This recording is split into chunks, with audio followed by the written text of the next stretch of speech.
It's Monday, and you know what that means. Jersey First TV proudly brings to you the latest edition of Real Talk. And yes, ladies and gentlemen, I am New Jersey's premier award-winning journalist, Top 50 Latino, as voted on by the Latino Spirit Online magazine, along with the United States Latino Affairs Initiative. And without a doubt, I continue to be the weapon of mass disruption in Garden State media because my level of honesty is necessary in this era of deception.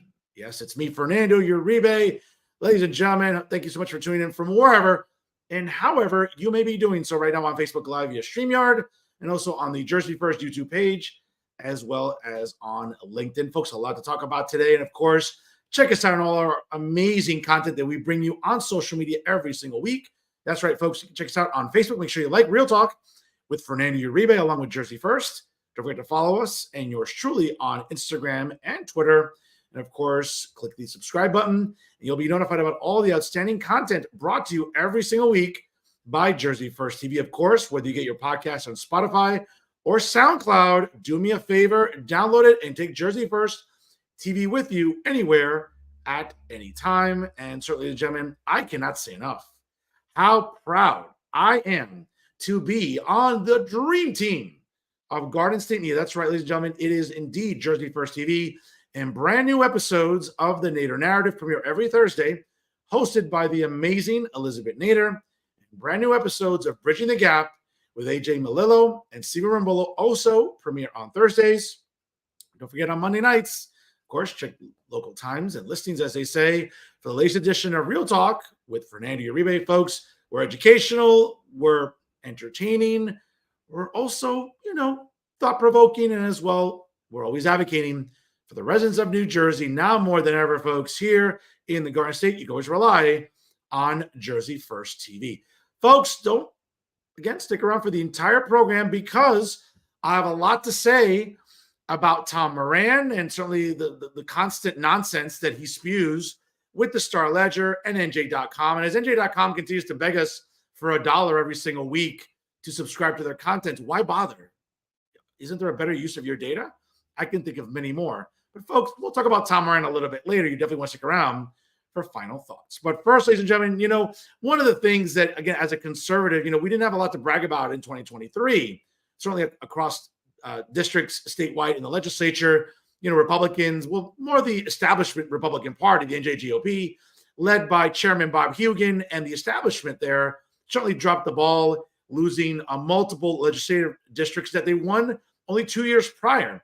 But one thing I can really be proud of, again, when it comes to conservatives, parents, people that advocate for, quality of life, family values, things that matter in today's, New Jersey, worrying about, property taxes instead of pronouns and all that other woke gibberish. Folks, at the local level, a lot of school board races went my way. And you know what? Some municipal races went my way. And I was so ecstatic to see that. One race in particular, and folks, I could not be happier to see these election results in November. Actually, really took until about the end of the year, December 29th, as a matter of fact. But you know what?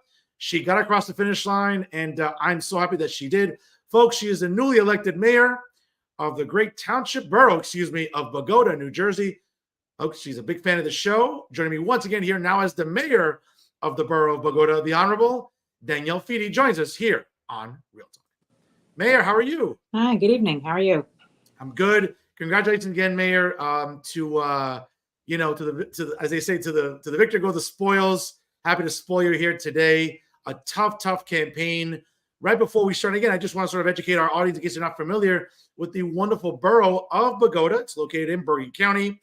Wonderful area, of course. And certainly, again, the census data might be a little bit different than what's listed online. But it's really, right along the eastern shore of the Hackensack River. And it's it's a great municipality in southern Bergen County. Wonderful schools, magnificent restaurants and businesses. And, hey, if you're looking to move away from all the clutter and all the noise of, Union City and West New York and North Bergen here in Hudson County and all the traffic along the waterfront, and you want to move to a nice suburb in Bergen County, folks, you should consider the great borough of Bogota in Bergen County. And again, Mayor, congratulations.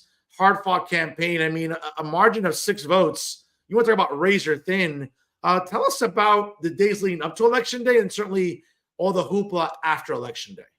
Sure. Well, I worked very hard with our running mates, as you know, Marco Navarro and Michael Connors, and we just kept plugging along, just kept meeting people, just kept plugging along. And so election night, I think I was ahead by about 100 votes. We always do very well in the actual booths.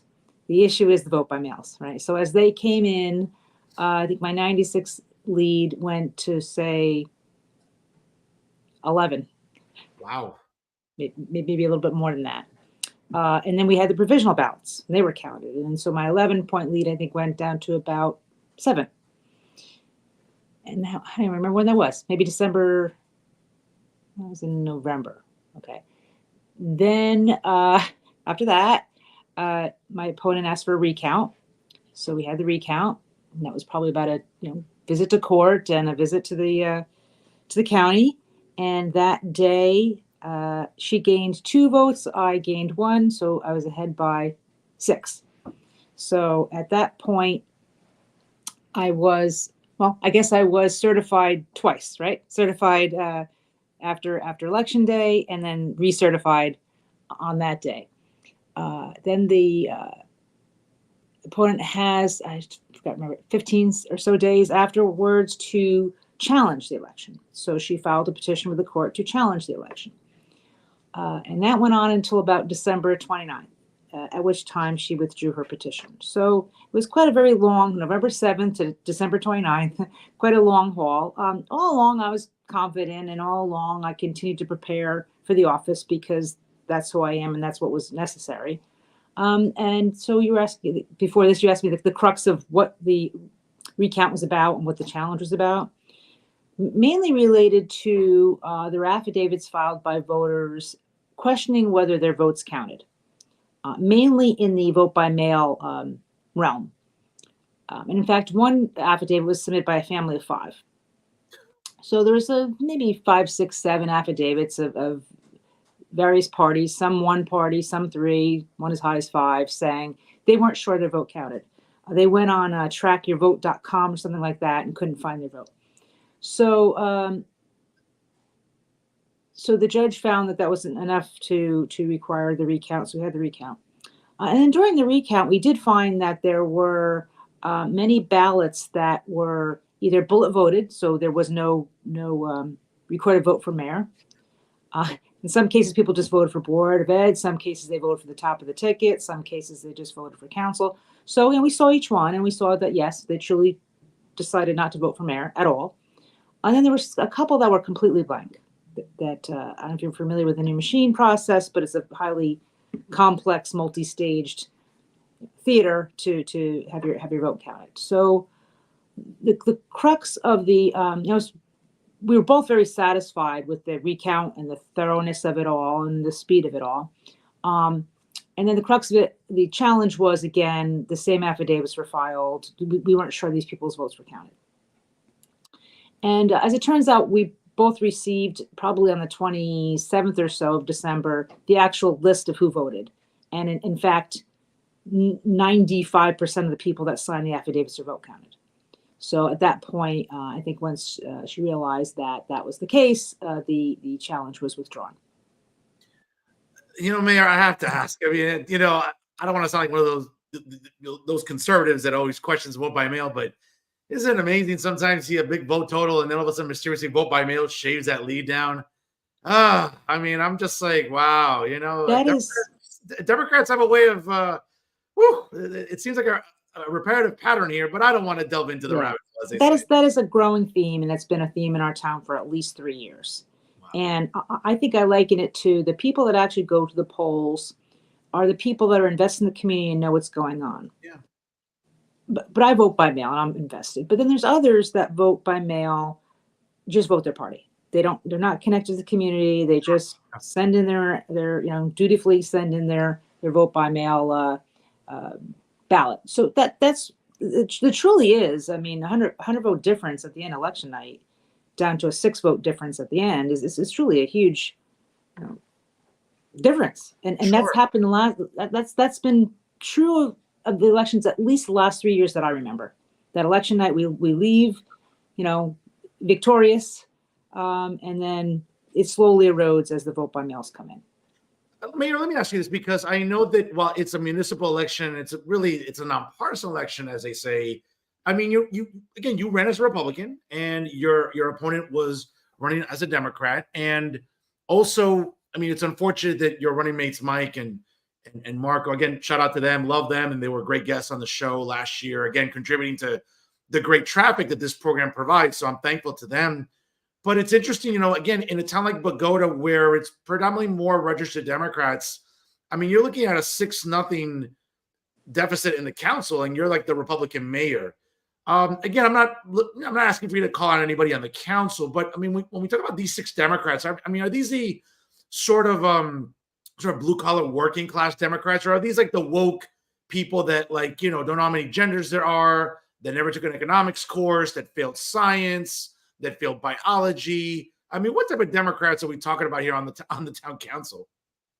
I would say, Bogota is a blue collar town in general, and yes, I would say that they're more of the more of the demographics of our town, blue collar workers. They're Okay. I mean, they are, yes, they're Democrats, but they are truly there to serve the community. I really don't think that they're there to espouse national politics. I mean, let's hope not. I mean, it is an election year. I'm sure it's going to get even more toxic as the months go along in 2024. But at a local level, though, Mayor, I mean, have you? Again, it's only a couple of weeks, really into your term. Any headbutting thus far? Any, difference of opinion, maybe that residents and that Bogota residents should be made aware of, or are we that? Are we not there yet in the sense of spilling tea on the air so far? Well, there were 2 council members that I will characterize as election deniers. So until December 29th, there were 2 council members that would not communicate with me whatsoever. That they would say things like, "Well, when we decide who's mayor, then it was just one of those."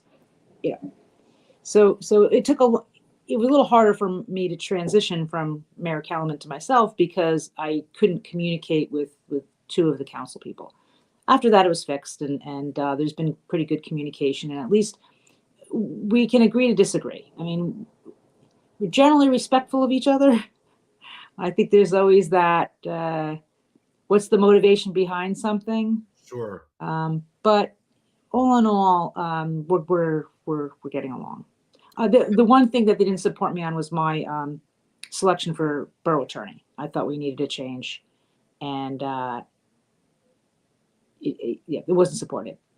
Okay, I mean, that's not a surprise. I think like any municipality, if someone's been there for a while, people have their favorites, and someone's getting a job, and if you're taking a job away from somebody, it happens in every municipality. I don't want to say Bogota is guilty of it. I think it happens everywhere. I know that for a fact, but that's unfortunate with those 2 council people.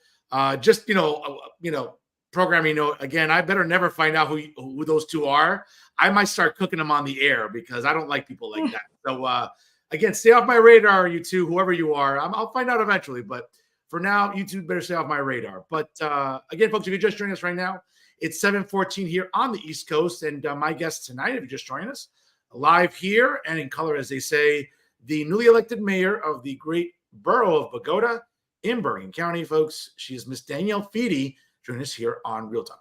All right, let's get past the election here. As they say, the easy part is running. The hard part's governing, as they say.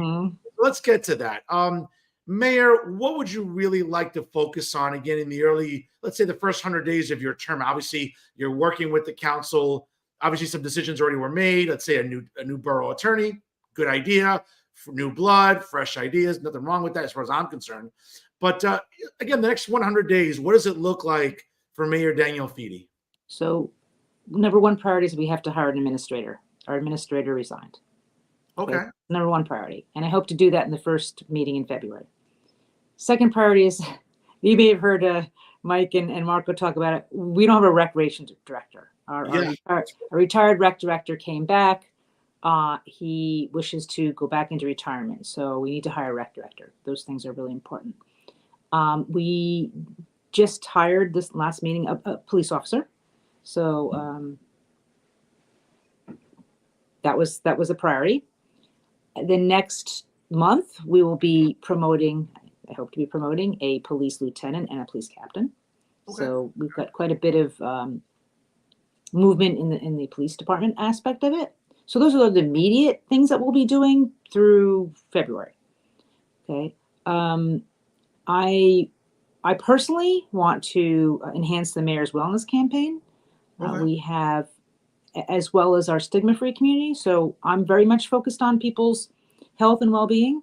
So I want to work on that. And the Board of Health has agreed to work on that with me. The really other important thing is we're going to be having a baking contest. Okay.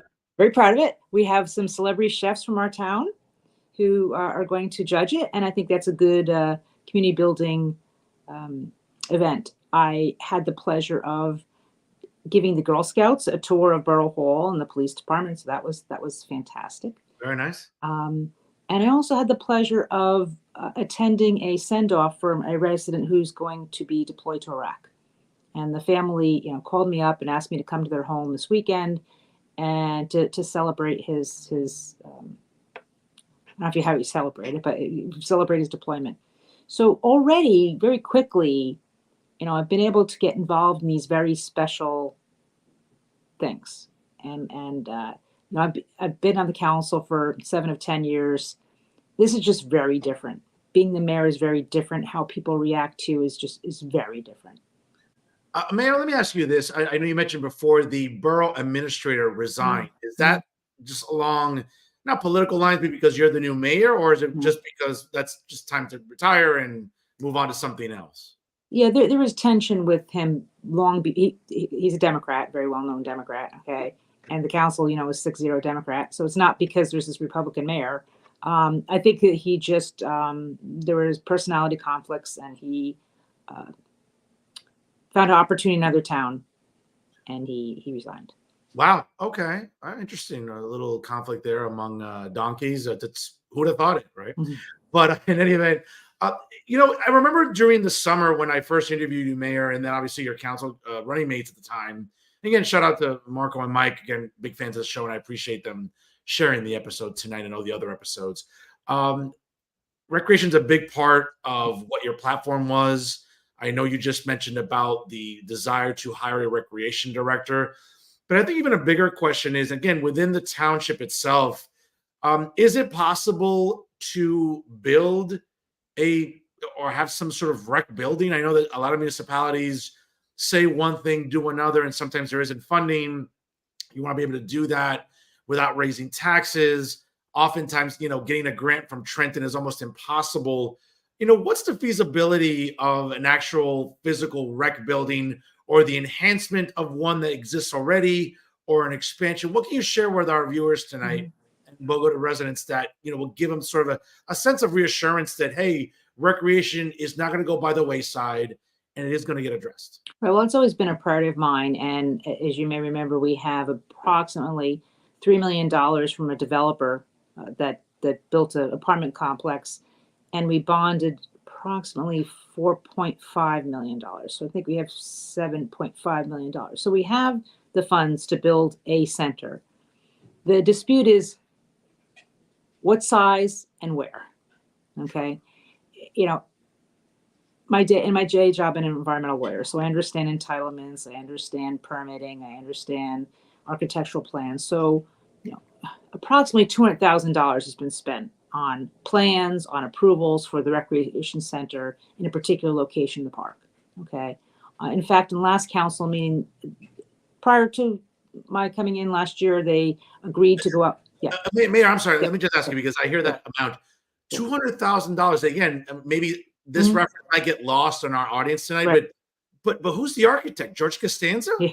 I mean, what's going on? That's a big amount of money for just plans. I mean, George Costanza somewhere? What's going on? This is just an architect at Ridgefield Park, and the building is quite amazing. You're talking about architects, you're talking about engineers, you're talking about DP fees, you're talking about geotechnical studies. I mean, it's more than plans, but yeah, these plans are not cheap. Okay. And so pretty much in the last council meeting, they previously voted to go out to rebid this for the center because the bids came in above affordability. Okay. And so we thought maybe after COVID, maybe we could go back and change the plans a little bit or put some more options in and go rebid. And the council had voted to go out and rebid. Okay. So when time came to rebid this past meeting, they decided to vote to rescind the resolution to bid.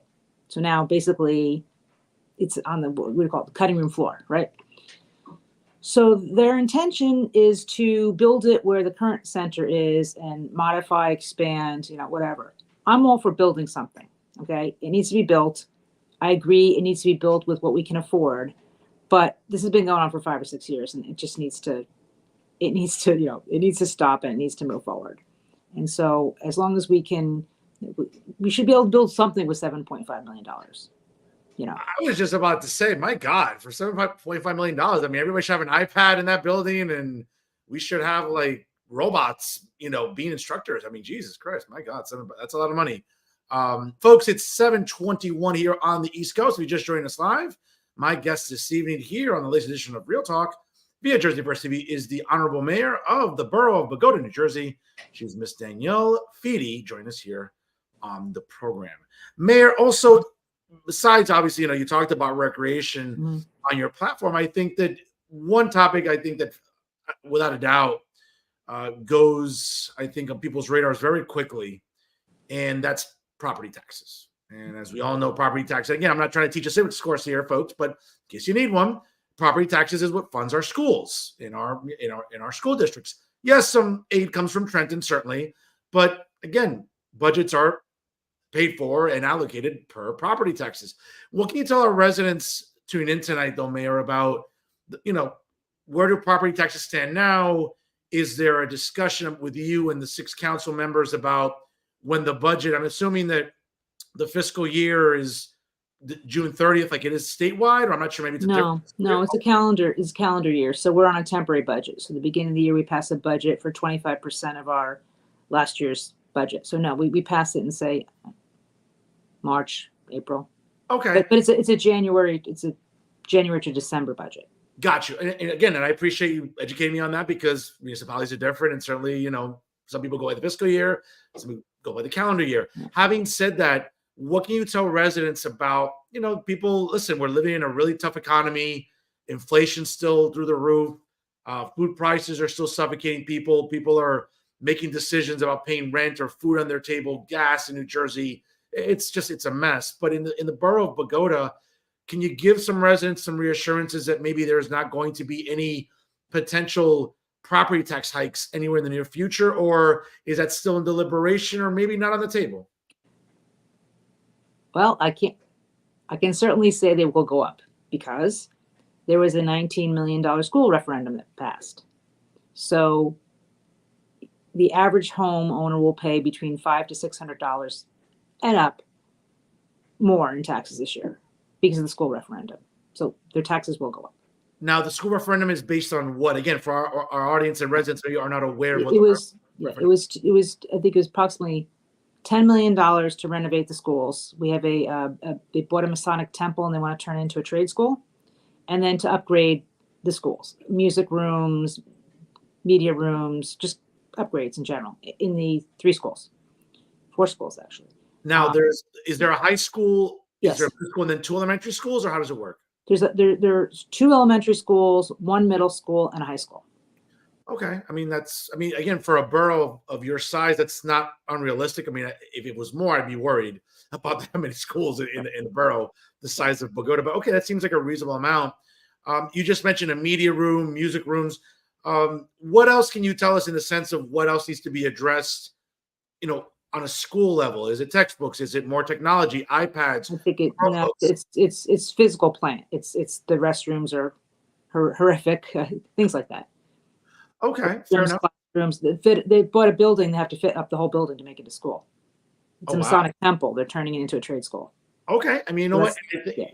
And I think, listen, as someone who works in academia and education, listen, be it far from me to never try to dissuade someone from getting a degree, a 4-year degree. But I think what gets lost, though, Mayor, is that trade schools are very important, if not now more than ever. People that work in trades, electricians, Absolutely. plumbers, other, construction. I mean, I think now more than ever, we need trade people, trade men and trade women that are going to specialize. Again, listen, I look at what electricians and plumbers make on an hourly basis. I'm like, wait a minute, what am I doing here? What am I doing wrong here? I'm still paying back my loans to Uncle Sam. Meanwhile, I mean, electricians, living pretty well.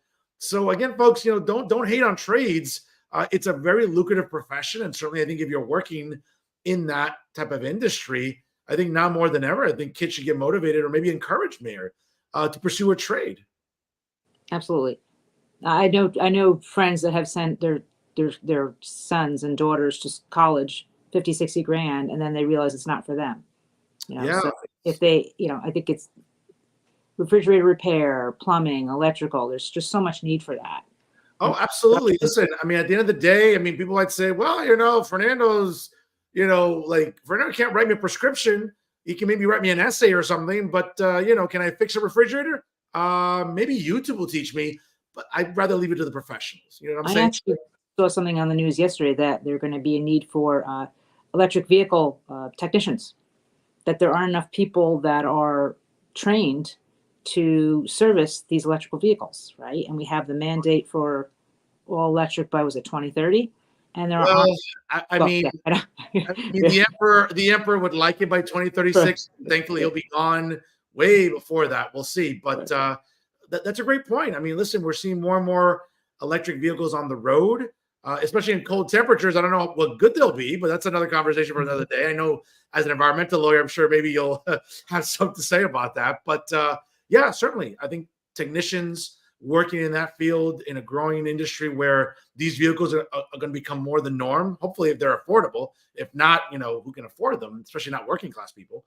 But certainly I think that the trade, without a doubt, I think is a good job by the borough to purchase that template and convert that. What's the turnaround time you think, Mayor, where that trade school could be up and running by? I actually don't know. I would assume it's at least a year. I mean, I actually don't know the construction schedule. The other aspect of the bond was $9 million for athletic fields. So the football field, right now we don't have a track where the children can compete. They have to go to another district. So there'd be a football field with a track and then softball and baseball fields.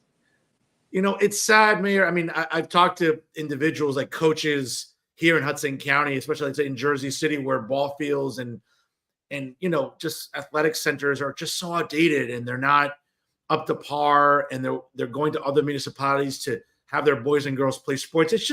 It's demoralizing. Like, again, having played sports too, like, it's one of the more redeeming things about childhood and adolescence, and to not have that ability to do so in your own municipality, it has to be deflating. I'm sure you've talked to students, along the campaign trail, and even now in your capacity as mayor, that it must be so discouraging for them.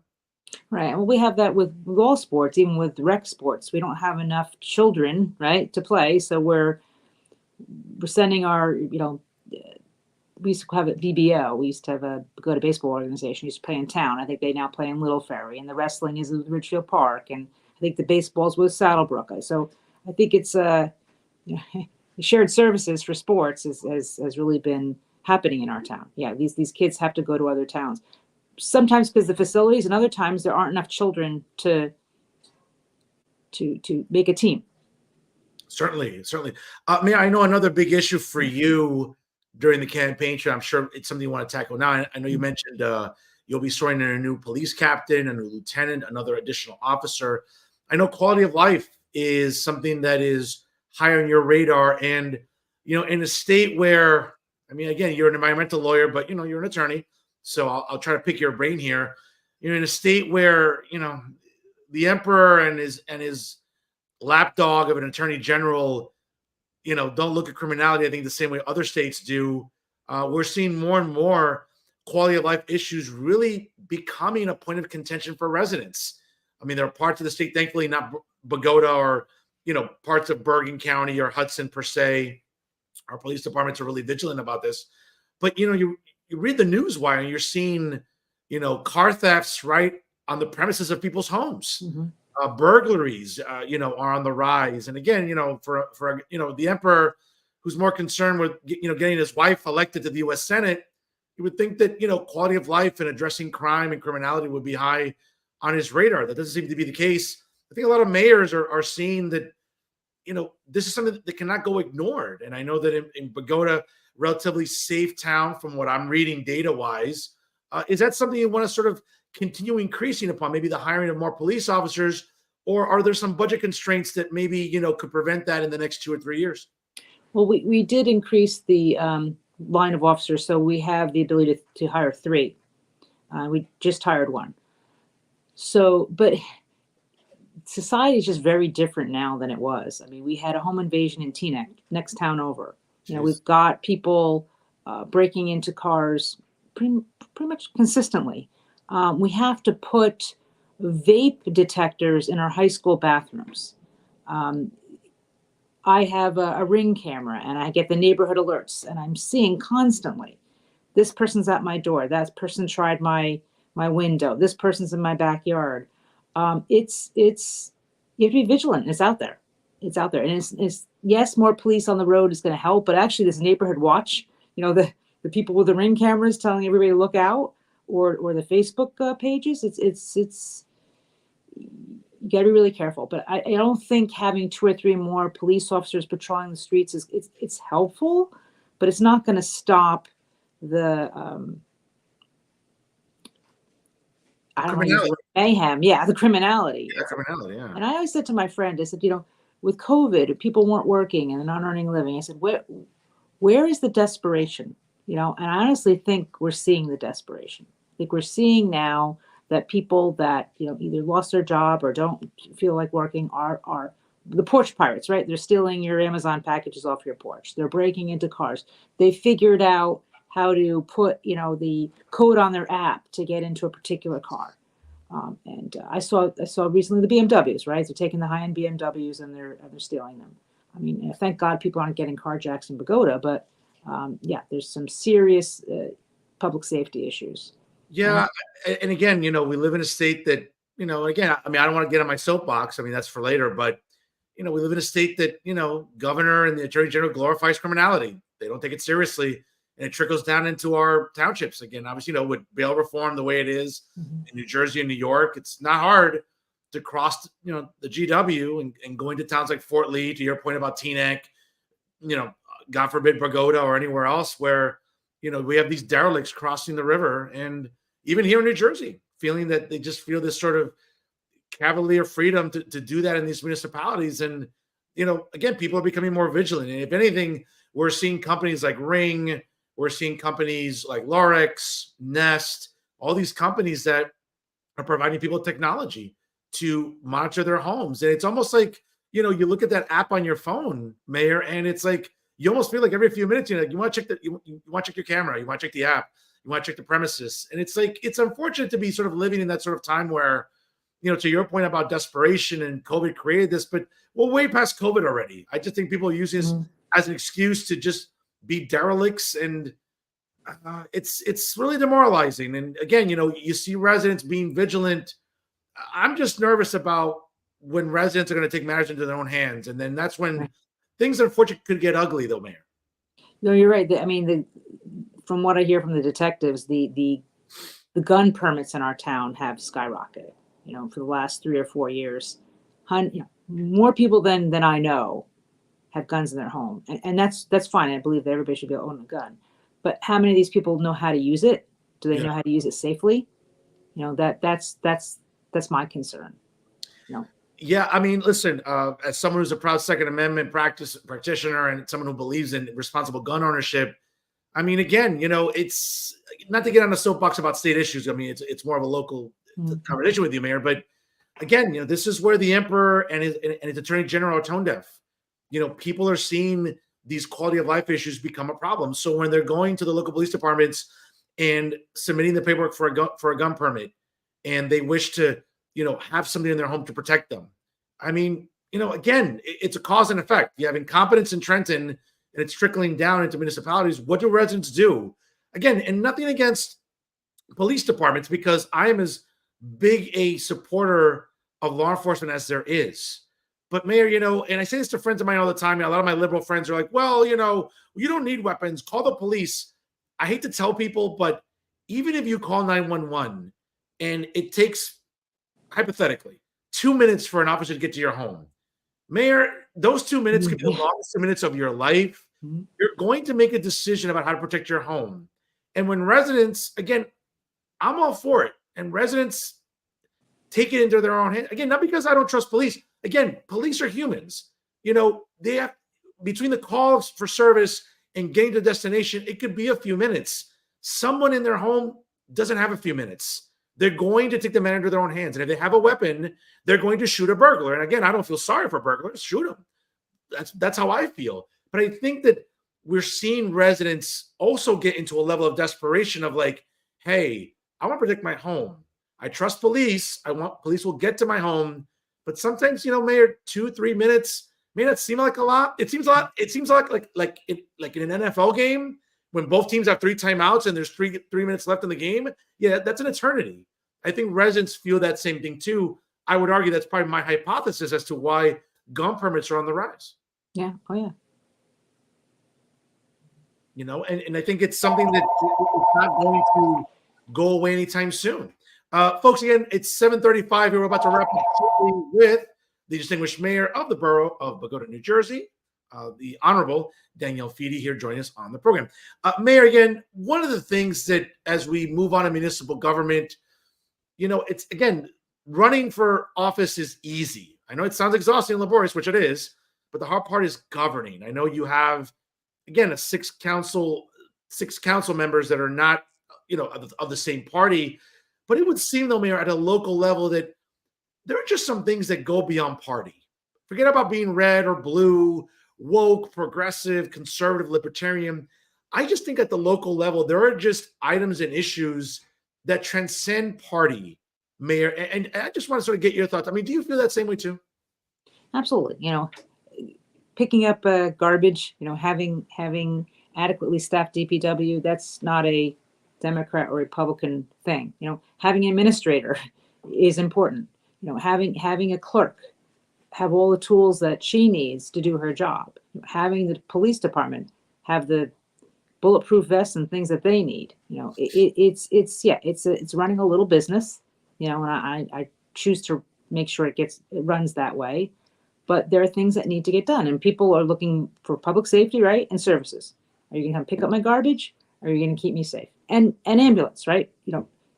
God forbid I have a medical episode. I want somebody to be there in my house. But yeah, we're working on fixing roads. We're working on very local things that aren't.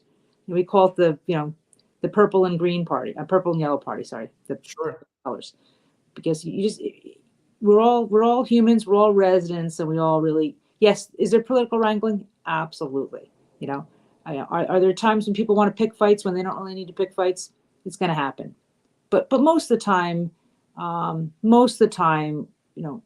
we're in lockstep with what we need to do. Most of the time, not all the time. Once again, congratulations! And by the way, when am I getting a tour of Town Hall in Bogota? Sure. I mean, not to get too braggadocious, but I think Yeah. I think I kind of helped you get across the finish line a little bit there. You know what I'm saying? So And when am I getting my tour, Mayor? You can come and meet the ghost. Apparently, my office is haunted. And and I've named her Penelope.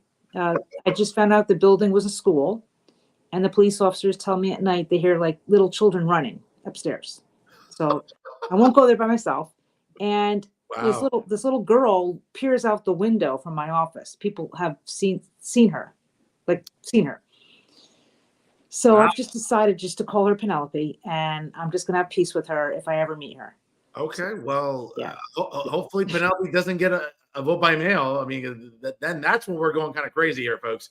But Mayor, once again, in all seriousness, Thank you. congratulations to you. I couldn't be prouder. Again, I was so happy when I saw you get across the finish line. And again, in a year like 2023, where statewide Republicans laid a tremendous egg, it was almost like watching the Mets as they approach October. It was like deflating and but at the local level, I was really happy to see a lot of school board races go my way with great parent organizations like Moms for Liberty, the New Jersey Project, Arise New Jersey, like helping parents win school board races that, logical, commonsensical parents. I was happy about that. But more so, I was happy about municipalities like Paramus going red for the first time in decades, your win in Bogota, others as well. So I couldn't be happier for you, Mayor. Once again, congratulations. You're a stand-up lady. You're just a hard worker and someone that really, when we talk about breaking the glass ceiling, we talk about being, an example to young women that want to pursue elected office and maybe get a little dissuaded because, well, for example, we have an incompetent woman in the White House, serving as vice president and other things we see, nationally and statewide. It's refreshing to see great women like yourself get elected to the local office. Again, I think you're a great example for little girls and young women everywhere that say, hey, do I want to get into government? Folks, Daniele Fede, that's the blueprint I think you want to follow for years on in. So once again, congratulations to you, Mayor. I appreciate you being a fan of the show, and I look forward to talking to you again in 2024. Thank you. Have a great night. Thank you. Thanks much. Folks, great show there tonight with the Honorable Mayor of Bogota, Daniele Fede. Again, listen, great things happening in that wonderful municipality in Bergen County. Again, if you haven't had a chance to visit Bogota, it's a great place to live, great place to shop, great place to, again, if you decide to live there, send your kids to school, wonderfully ranked schools. And again, I can't say enough about the township of Bogota, New Jersey. And really, the leadership is in good hands there with their mayor, the newly elected mayor, Daniele Fede. Again, our guest tonight here on Real Talk. Again, folks, check out all the great stuff there in the township of Bogota on their town website, and certainly, of course, on their social media. Great things coming in 2024 in the township of Bogota. Folks, before we call it a night, you know what time it is. Oh, yes, of course. I know people love tuning in to what everyone enjoys every week. It's time for Final Thoughts. And folks, one of the things that caught my attention over the weekend, and I'm someone that likes to go after the establishment media in New Jersey because they continue to do us a disservice. And, people oftentimes watch the show and say, Fernando, we love the sort of combination you have of Bill Maher and Greg Gutfeld in your delivery and your final thoughts. But folks, here is a person that, again, I don't hate anybody. Do I dislike people in establishment media? Absolutely. And I think at the top of that list, folks, when we talk about who is doing us a disservice in the establishment media in New Jersey, folks, I think when you look at the top of the list, as my good friend, the editor of the New Jersey Globe would say, David Wallstein, folks, if you have to start a list of people that are just bad at their jobs, well, I would say that let's start with Tom Moran. And folks, Tom Moran, if you're not aware, unfortunately, is the editor-in-chief of the editorial board at the Star-Ledger. And Tom Moran, in his usual sanctimonious rants that he goes on for years, right? Where, let's be honest. Is there a more intellectually bankrupt person in New Jersey media than Tommy? And, he's got some competition, I have to say, though. Obviously we have, liberals like Matt Friedman from Political New Jersey. Some of you have Uncle Dave, David Cruz with NJ Spotlight News, Charles Stile with NorthJersey.com and the Bergen Record. Certainly Terrence McDonald with the New Jersey Monitor, Max Pizarro with Insider NJ, and of course, the rest of the clowns there at Insider NJ. Actually, not Fred Snowflake. I like Fred. Fred's a good guy. He's the only good guy at Insider NJ. But folks, when we talk about the disservice the establishment media does, we look at someone like Tom Moran, who, folks, you have to laugh now at the level of fake outrage that Tom Moran is expressing about the Emperor, Phil Murphy, and of course, the Queen, First Lady, Tammy Murphy. Right. And of course, if you follow, I don't follow Tom Moran. I'll occasionally see his tweets on my newsfeed or people reposting his nonsense and saying, check out this clown and the latest buffoonery coming out of his mouth. But what's funny about Tom Moran, folks, is that Tom Moran now would like you to believe, again, that he's so opposed to Phil Murphy and what Phil Murphy is doing with his wife, essentially trying to get his wife elected or buying his wife a Senate seat in New Jersey. Somehow this offends Tom Moran, right? What offends me, right, is that for as long as I can remember, and again, you can look at behind me, this was an endorsement by the Star Ledger editorial board in 2017, of course, authored by Tom Moran. And it was called Phil Murphy for Governor, but New Jersey deserves so much better. Right? So this is a nonsense that Tom Moran spewed. Now, again, he wants to make you believe he's so opposed to Phil Murphy, right? But this is a guy who went out of his way to endorse Phil Murphy. Now, again, folks, Kim Godano, the lieutenant governor at the time, obviously, that lady had the worst of luck, okay? Working during the second term of what was a disastrous 8 years for Chris Christie, okay? Kim Godano had an uphill battle, to say the least, in 2017, okay?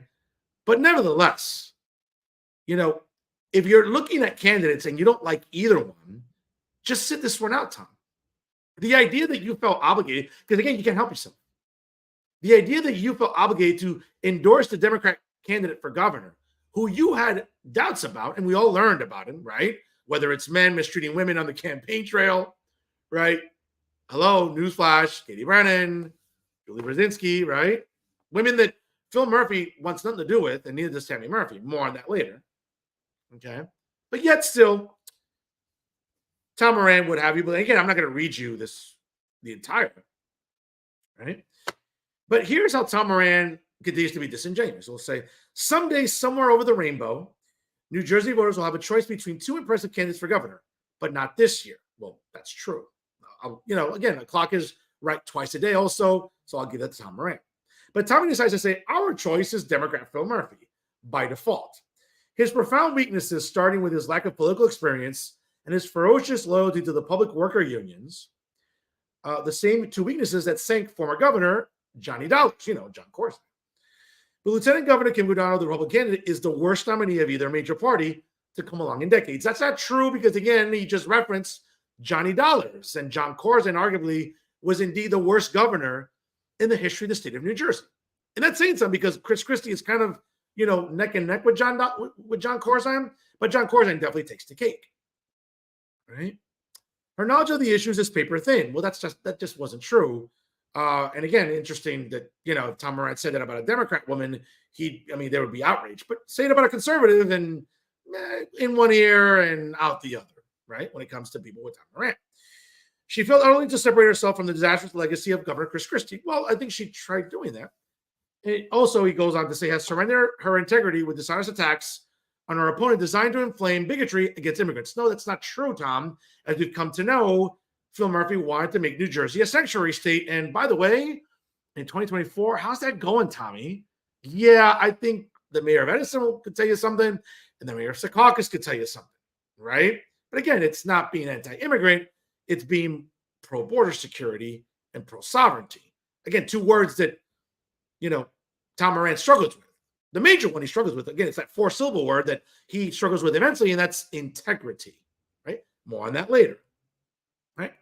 So, of course, he goes on to, sort of bury Kim Godano, and, of course, tries to, have a sort of wholehearted endorsement of Phil Murphy, right? It's sort of like saying, again, Tom Moran reminds me of that guy in a bar that sees a woman there, and she's a 5, clearly. We'll be like, well, she's a 5, and, well, I don't know. I don't want to go home empty-handed, so maybe I'll try to hit on her and, buy her a $3 gin and tonic, and I don't know, maybe I'll get lucky. That's probably a good synopsis of Tom Moran's game when he was dating, right? But that's sort of like not a good reason to sort of endorse someone. Well, they're okay. Either you endorse them because you really believe in them, Tom, or not at all. Okay? I get it, if that's sort of like the mindset, yeah, go to a bar, you see a woman who's a 5, okay, well, could I do better?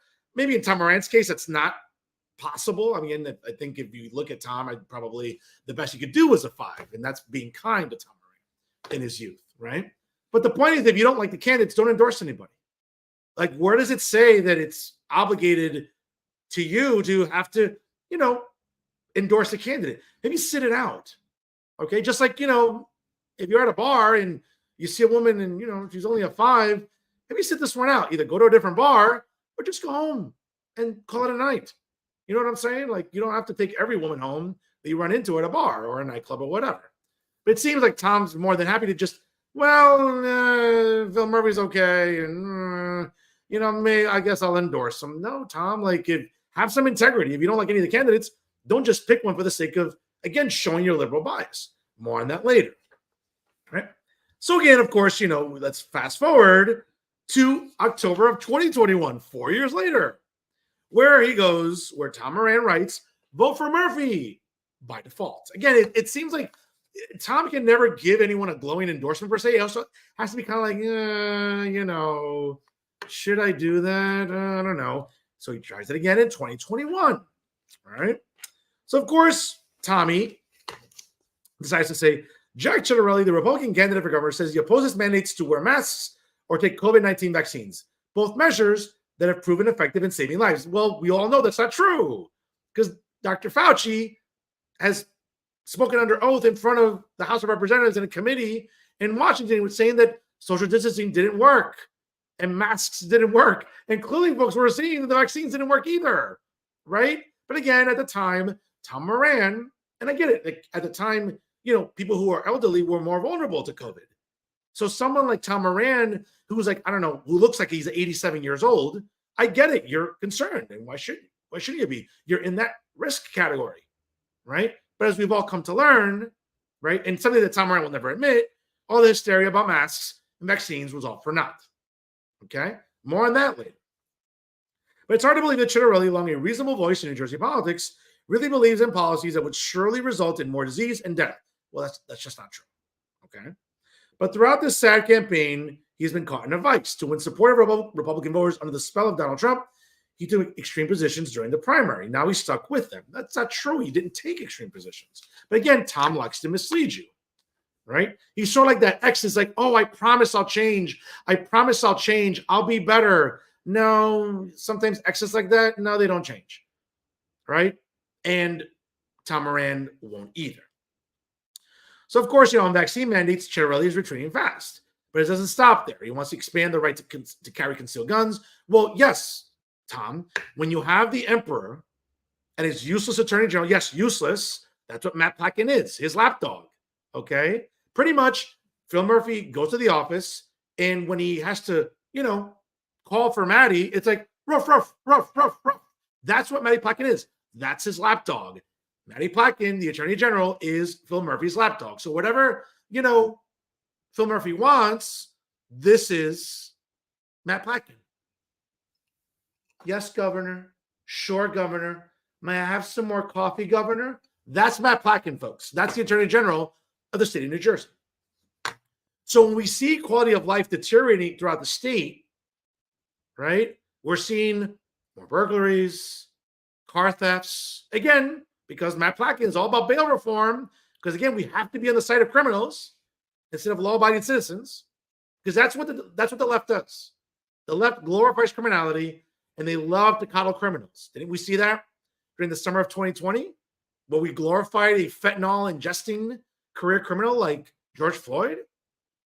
And Phil Murphy was happy to march with Black Lives Matter protesters, right, in parts of the state when we couldn't even attend funerals for loved ones that we lost during COVID, or go to church, or even have weddings or other ceremonies. But hey, marching with BLM and making sure we endorse criminality and all the derelicts that are BLM, yep, that one was important for Phil Murphy and for Matty Platkin, right? So when residents feel the need to go apply for a gun permit, again, responsible gun ownership, because that's what the founders liked and endorsed, Tom Moran doesn't want that. Tom Moran's too comfortable in his bougie little condo in Jersey City to ever worry about regular people, right? But that's what we're living at. And that's what Jack Ciattarelli endorsed. And again, I have my objections to Jack Ciattarelli. All the things he did wrong in that campaign.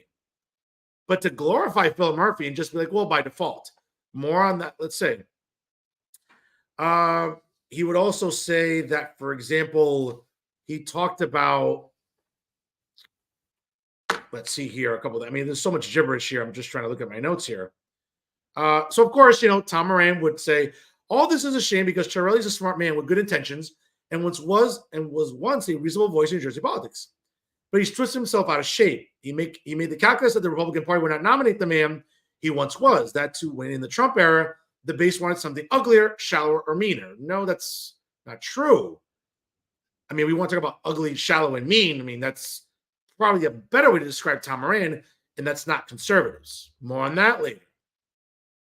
The sad fact is he may be right about that. So we endorsed Phil Murphy in this election by default with grave reservations. No. Again, when you're endorsing him, there were no reservations. And the reason that I bring that up for Tom Moran, right, is because, again, as I mentioned, back-to-back endorsements for Phil Murphy.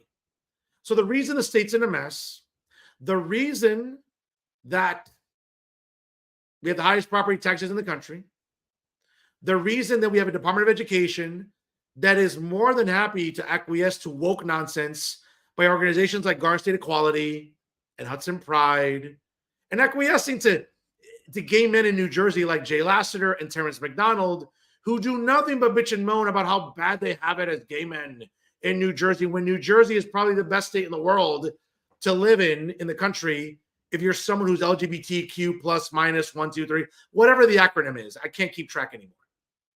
Okay. And by the way, it's January 22nd. So yeah, I'm sure that Terrence and Jay and the rest of the alphabet mob are salivating and counting the weeks and months until June 1st for Pride Month. Jesus, the longest 30 days of my life every year. Okay. But these are the things that, we pay attention to in New Jersey. Right. These are the things that we value in New Jersey. Again, as New Jersey continues to have massive migration out of it, people are moving to the great state of Florida, the great state of North Carolina, the Commonwealth of Virginia. By the way, all states that are run by red governors, the great state of Texas, because they get it. They'll have a budget surplus, not because of borrowing on bonds or getting federal COVID money. Like, they actually have real surpluses because they'll cut taxes and cut wasteful spending. Something that Phil Murphy doesn't know a thing about, and a lot of the left leadership in the legislature. For a long time, Senate President Steve Sweeney, and now Senate President Nick Scutari, as well as Assembly Speaker Vinny Prieto, and of course, now Assembly Speaker Craig Coughlin. But these are the things that Tom Moran won't tell you about, because Tom Moran would rather virtue signal. Again, he, along with the rest of the Trump derangement syndrome journalists in New Jersey, like Charles Style, Alan Steinberg, again, and shout out to Alan. It's 8 o'clock, way past Alan Steinberg's bedtime, way past Charles Styles' bedtime. I'm sure they'll watch the replay. They can't help themselves. And other Trump derangement syndrome journalists that fixate on that is now more than ever in 2024, right? Matty Friedman from Political NJ, right? Again, when he's not smoking weed, I mean, let's be honest, what else does he have to do with his day? In the cabin he lives in, what? Caress the only pussy in the house that actually likes to be around him? That's right, folks, his cats. So get your mind out of the gutter, by the way. Okay? Or Max Pizarro, again, or others within the New Jersey media establishment, right? Tom Moran's no different, folks. So when people talk about how bad New Jersey's becoming, folks, look at endorsements like this from Tom Moran that will tell you, oh, well, I'm not really a fan of Phil Murphy, but you know what? I'll endorse him because why not? Again, folks, it's like you're dating a girl who's a 5, and you could say to yourself, could I date a 6 or 7? That's what we should strive for, right? Like, date a 6 to 7. I don't know what that's like, because I don't date 6 and 7s. I date 10s. And if you know me, that's all I date, 10s, right? But again, this sort of lackluster, half-ass endorsement of Phil Murphy, not once, but twice, now brings us to 2024, okay? And now, somehow, Tom Moran wants to make you believe that he is so concerned about Tammy Murphy, the emperor's wife, the queen, running for governor. Running for a U.S. Senate seat.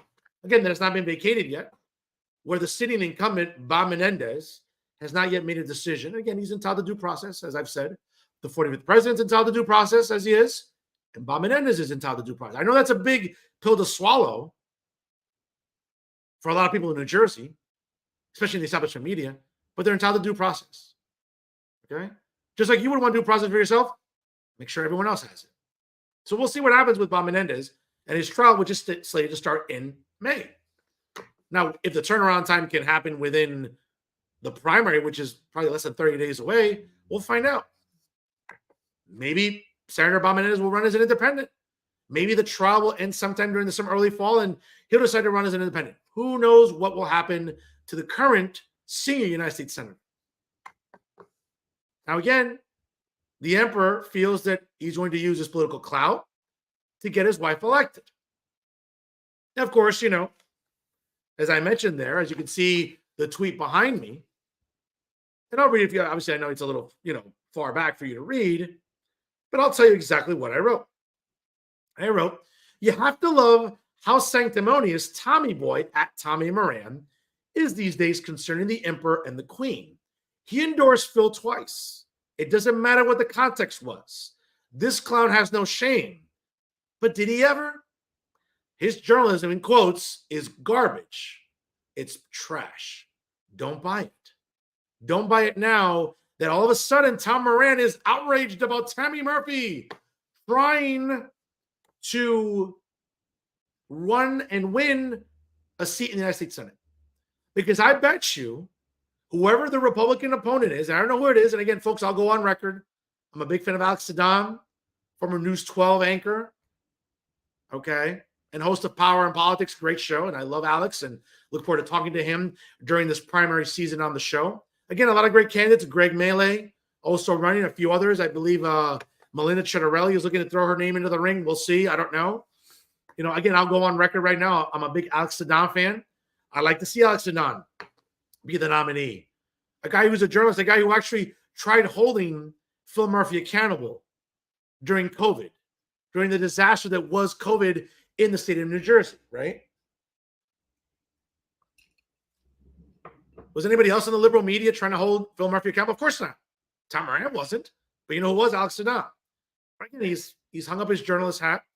And now he's taking a swing at politics. Let's see. Hopefully he can win. I like Alex Saddam. I'll be pulling for him. But I'll bet you anything, folks, regardless of who the Democrat nominee is, and it looks like a lot of polling tells us that hopefully it's Andy Kim, because Tammy Murphy has no business running or even winning a Senate seat. Let's be honest. Okay? If she was Tammy Uribe, she'd have no chance in hell of winning the Senate seat. But being married to the governor and having her last name be Tammy Murphy, yeah, folks, that's nepotism if I ever saw it. Okay? But I'll bet you anything that Tom Moran, again, when it comes time to endorsements later in the year, I'll bet you anything that Tom Moran will reluctantly, and again, folks, mark my words, I'd like to see Andy Kim win just to stick it to the emperor in his remaining year and a half that he has left here as governor. Believe me, I cannot wait to see him gone. But if it is Tammy Murphy, I guarantee you, Tom Moran will find a way to rationalize, well, I was opposed to Tammy Murphy. I was the only one ringing the alarm bells. But you know what? The Republican, we just can't have a Republican win the Senate seat. Okay? I bet you that's what will happen later this year. We got many months to go. We'll see hopefully what happens in the primary in June. Okay? We'll see. But regardless of whoever the Republican is, and listen, someone like Alex Saddam, for example, who I like personally, he's not some crazy conservative. He's not some like extreme right winger. Okay. He's not some guy that is a fascist or a racist or a homophobe or xenophobe. He's none of those things, folks. Alex Saddam is a candidate you can get behind. But I'll bet you, again, just because of where testosterone, well, in Tom's case, lack of testosterone, right? He'll find a way not to endorse a fellow peer like Alex Saddam. He'll find a way to be like, press the lever and vote, let's say, for Tammy Murphy if she is the nominee. Hopefully she isn't. If it's Andy Kim, well, I don't like Andy Kim politically. I mean, he's a nice guy, means well. I don't like a lot of his policy positions, but you would think he's a much better candidate, a guy who's actually served in the federal legislature, and a guy with experience. Tammy Murphy has no experience. What does she have the experience of? Eating for free at restaurants because she's married to the governor? Okay. But again, regardless of that, trust me when I tell you, whoever the Republican is, and he's let's say as rational as he or she may be, Tom Moran will still find a way to vote against or at least endorse the Democrat because he just can't help himself. And that's what Tom Moran is, folks. A guy with no integrity, no shame, no journalistic standards. But then again, he works at the Star Ledger. And when was the last time the Star Ledger had any standards? Yeah, it seems like a really, really long time ago. Yeah, I didn't have the gray hairs that I have the last time the Star Ledger had any integrity. To be honest with you, I can't remember when Tom Moran had any integrity to begin with. Not now, and probably not never. Folks, and that's our show for this week. Once again, I want to thank the Honorable Mayor of Bogota, New Jersey, Daniele Fede, for coming on the program here. Great, great win by her this past November. Again, folks, you can, again, sharing is caring. Click that share button and let everybody know how much you enjoy Real Talk with Fernando Uribe. Of course, make sure you like us on Facebook. And don't forget to follow us on Instagram and Twitter. Ladies and gentlemen, also for all you YouTube subscribers, click that subscribe button. You'll get all the notifications delivered to your inbox or your email, right? About all the great content brought to you by Jersey First TV. And of course, wherever you get your podcasts at Spotify or SoundCloud, download Jersey First and take it with you wherever you're going during these cold, frigid days, whether you're going out, do some shopping, running, going to the gym, visiting in-laws, maybe helping your kids move back onto campus right now. Whatever it is you're doing, folks, you have your smartphone with you. Why not keep it on Jersey First and Jersey First TV? Folks, I can't say enough how proud I am to be on the dream team of Garden State Media. That's right, ladies and gentlemen. It's Jersey First TV. Of course, always educating and advocating for the residents of New Jersey each and every week. Brand new episodes of The Nader Narrative premiere every Thursday, hosted by the amazing Elizabeth Nader. And brand new episodes of Bridging the Gap, hosted by the outstanding AJ Malillo and Stephen Rombolo, premiere every Thursday. And of course, every Monday night, folks, you can tune in to the latest edition of Real Talk right here with Jersey First TV. Special programming, folks, that next Monday night, we'll have the president of the Hudson County Chamber of Commerce, Emery Edwards, on the show. A lot to talk about, of course, of what's going on with small businesses in Hudson County. Looking forward to talking to Emery Edwards next week, live at 7:05 Eastern Time, right here on Jersey First TV. And always remember, ladies and gentlemen, if it's unbiased, unfiltered, and unafraid, it's always Real Talk right here with Jersey First TV.